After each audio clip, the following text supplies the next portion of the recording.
Breaking news చూస్తున్నాం. SLBC tunnel rescue operation కు ఆటంకం ఏర్పడుతోంది.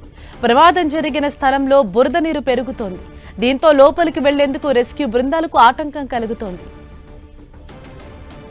మరోవైపు ప్రమాదంతో టన్నెల్లో విద్యుత్ వ్యవస్థ దెబ్బతింది. విద్యుత్ వ్యవస్థను పునరుద్ధరించేందుకు చర్యలు చేపట్టారు. అటు లోపల చిక్కుకున్న కార్మికులకు ఎయిర్ బ్లోయర్ ద్వారా గాలిని పంపుతున్నారు.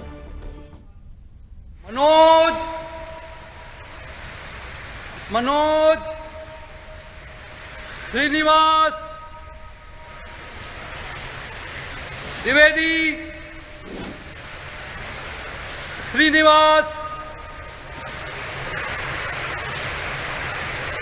ये पूरी मशीन 80 मीटर और आगे थी, पीछे आई है सर।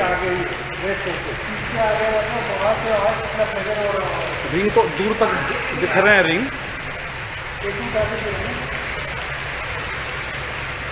मनोज मनोज द्विवेदी श्रीनिवास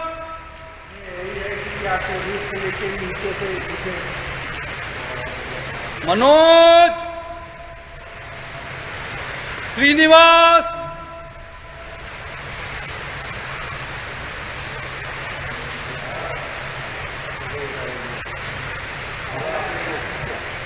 नहीं सर, बेल्ट डैमेज है इसके बाद में, बेल्ट डैमेज है ना इसके बाद।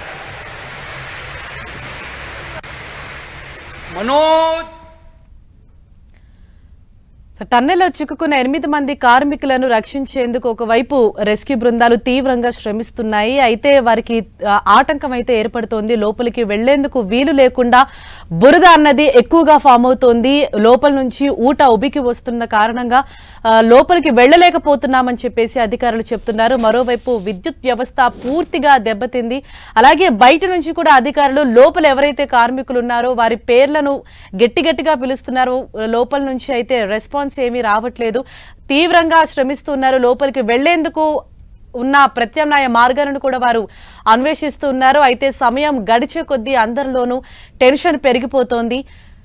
ఆర్మీ సిబ్బంది కూడా రంగంలోకి దిగింది. ఎస్డీఆర్ఎఫ్, ఎన్డీఆర్ఎఫ్, ఆర్మీ సిబ్బంది వీరందరూ కూడా తీవ్రంగా శ్రమిస్తున్నారు లోపలికి వెళ్లేందుకు. అయితే అక్కడ ఉన్న మార్గాలపైన కూడా వారు తీవ్రంగా శ్రమిస్తున్నారు. అక్కడ బురద నీళ్లు అంటే గంటలు గడిచే కొద్దీ కూడా చాలా ఎక్కువ అవుతుంది. లోపలికి వెళ్లలేని పరిస్థితి అయితే ఏర్పడింది. దీంతో క్షణక్షణానికి టెన్షన్ వాతావరణం అన్నది పెరుగుతోంది. అధికారులు అందరూ కూడా అక్కడే ఉన్నారు. నిన్న ఉదయం 8:30 ప్రాంతంలో లోపల కార్మికులు చిక్కుకుపోయారు. అప్పటి నుంచి కూడా ఇప్పటి వరకు అంటే ఆల్మోస్ట్ 24 గంటలు దాటిపోయింది. లోపలే ఇంకా కార్మికులు చిక్కుకొని ఉన్నారు. వారి భద్రతకు సంబంధించి కూడా ఆందోళన వ్యక్తమవుతోంది.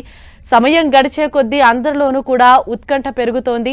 లోపలికి వెళ్లే మార్గాలను అన్వేషిస్తూ ఉన్నారు అధికారులు. లోపల వారితో కమ్యూనికేట్ చేసేందుకు కూడా ప్రయత్నిస్తూ ఉన్నారు. వారి పేర్లను గట్టిగా పిలుస్తూ ఉన్నారు. లోపల నుంచి అయితే ఎటువంటి రెస్పాన్స్ రాలేదు. అయితే లోపలున్న కార్మికులకు సంబంధించి వీరు బయట నుంచి ఎయిర్ బ్లోయర్స్ ద్వారా గాలిని లోపలికి పంపే ప్రయత్నం చేస్తూ ఉన్నారు. విద్యుత్ వ్యవస్థ నిన్నటి వరకు కూడా నిన్న అర్ధరాత్రి అంతా కూడా రెస్క్యూ ఆపరేషన్ కొనసాగింది. లోకో ట్రైన్ ద్వారా లోపలికి వెళ్లారు రెస్క్యూ టీమ్స్. అయినప్పటికీ ఒక 12 కిలోమీటర్ల లోపల వరకు వెళ్ళగలిగారు. ఆ తర్వాత వాళ్ళు లోపలికి వెళ్లలేకపోయారు. మరింత సమాచారంతో మా ప్రతినిధి ప్రసాద్ మనకు అందుబాటులో ఉన్నారు. ప్రసాద్, ఏంటి అక్కడ ప్రెసెంట్ నెలకొన్న సిచ్యుయేషన్? అధికారులు ఎటువంటి అక్కడ సహాయక చర్యలు కొనసాగుతున్నాయి? అధికారులు ఏం చెప్తున్నారు?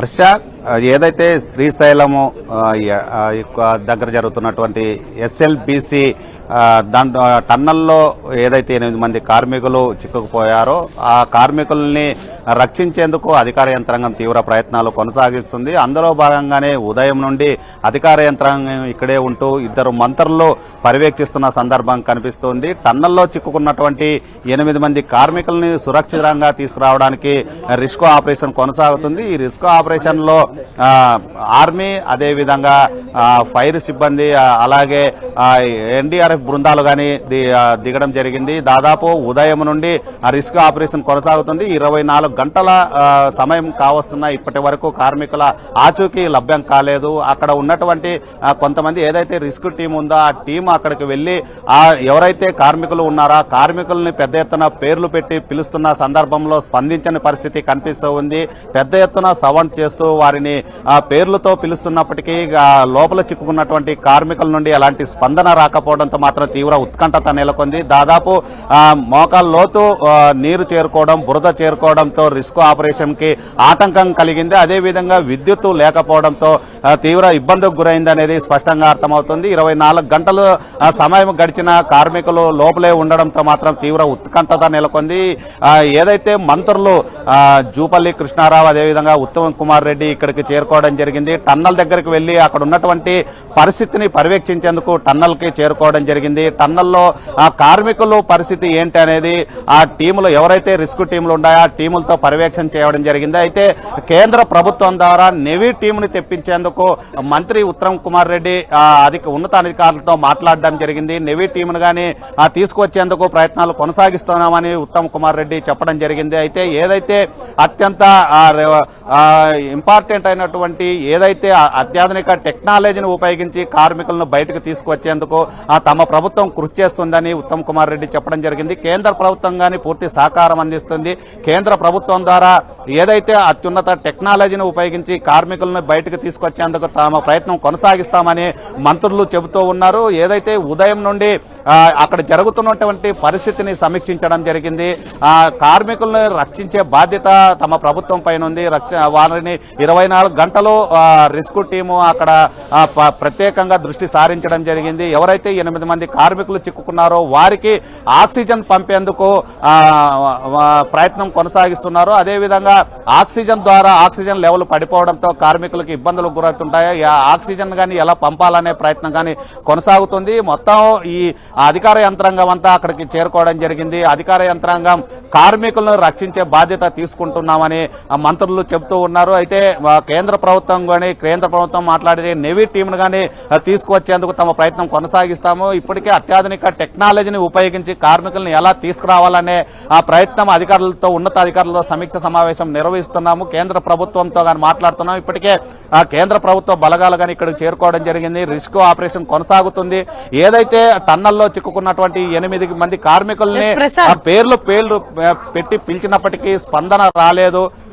హర్ష ప్రసాద్, అంటే లోపలికి వెళ్లేందుకు వీలు లేకుండా పోయింది. మొత్తం బురద నీటితోటి బాగా ఇబ్బంది పడుతున్నాం, లోపలికి వెళ్ళలేకపోతున్నామని అధికారులు చెప్తున్నారు. మరి ఇప్పుడు వాళ్ళ ముందున్న ప్రత్యామ్నాయ మార్గాలు ఏంటి, ఏం చెప్తున్నారు?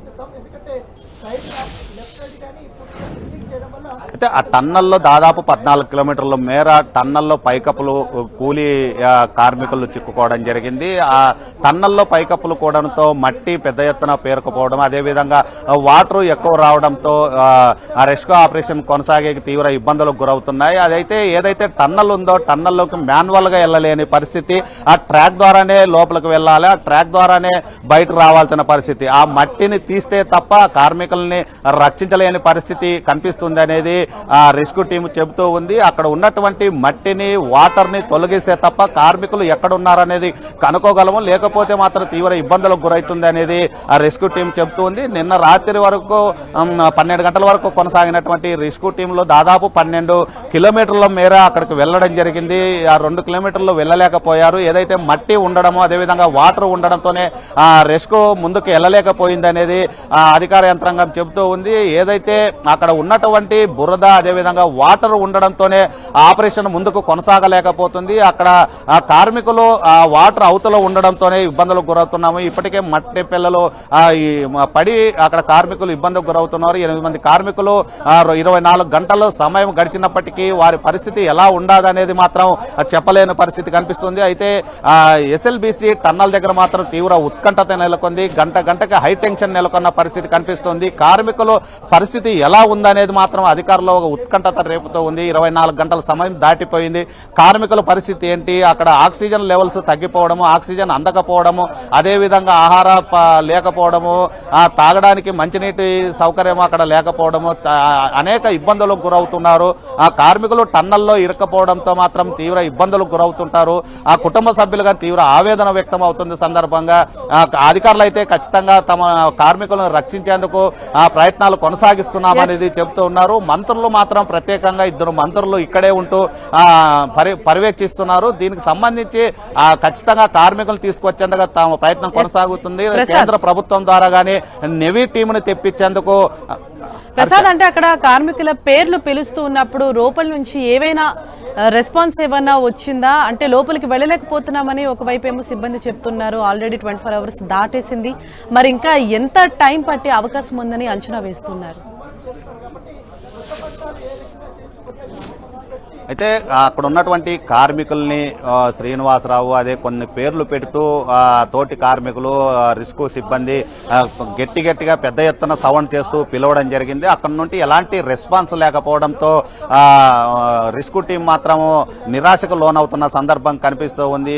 పెద్ద సౌండ్లు చేస్తూ తమ పేర్లను పెట్టి పిలుస్తున్నప్పటికీ అక్కడ నుండి స్పందన లేకపోవడంతో రిస్క్ టీం కానీ ఏమి చేయలేని పరిస్థితి కనిపిస్తోంది. వాటర్ ఎక్కువ ఉండడము, బురద ఉండడంతో వాటిని తొలగిస్తే తప్ప కార్మికుల దగ్గరకు వెళ్ళలేని పరిస్థితి ఉంది అనేది చెప్తూ ఉన్నారు.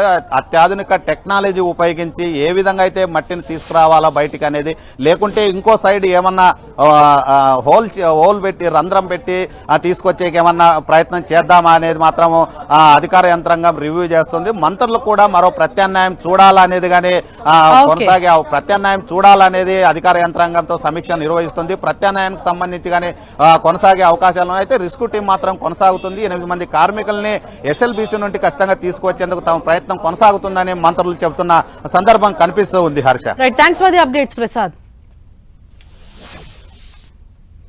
చిన్న లీక్ మొదలై పెద్ద ఎత్తున నీళ్లు మట్టి లోపలికి వచ్చేసి ఒక 200 మీటర్ల వరకు బురదలో మునిగిపోయింది. మరి దాంట్లో ముందు పోయి పనిచేయడం కొన్ని ఇష్యూస్ ప్రాబ్లమ్స్ ఉన్నాయి. అవన్నీ అధిగమించి తప్పనిసరిగా ఆ 8 మంది ప్రాణాలు రక్షించడానికి మా ప్రభుత్వం, కేంద్ర ప్రభుత్వం యొక్క, భారత సైన్యం యొక్క, ఎన్డీఆర్ఎఫ్ యొక్క అందరి సహాయం తీసుకుని ముందుకు పోతున్నాం. చిన్న లీక్ మొదలై నీళ్లు మట్టి లోపలికి వచ్చేసి ఒక 200 మీటర్ల వరకు బురదలో మునిగిపోయింది. మరి దాంట్లో ముందు పోయి పనిచేయడం కొన్ని ఇష్యూస్ ప్రాబ్లమ్స్ ఉన్నాయి. అవన్నీ అధిగమించి తప్పనిసరిగా ఆ 8 మంది ప్రాణాలు రక్షించడానికి మా ప్రభుత్వం, కేంద్ర ప్రభుత్వం యొక్క, భారత సైన్యం యొక్క, ఎన్డీఆర్ఎఫ్ యొక్క అందరి సహాయం తీసుకుని ముందుకు పోతున్నాం.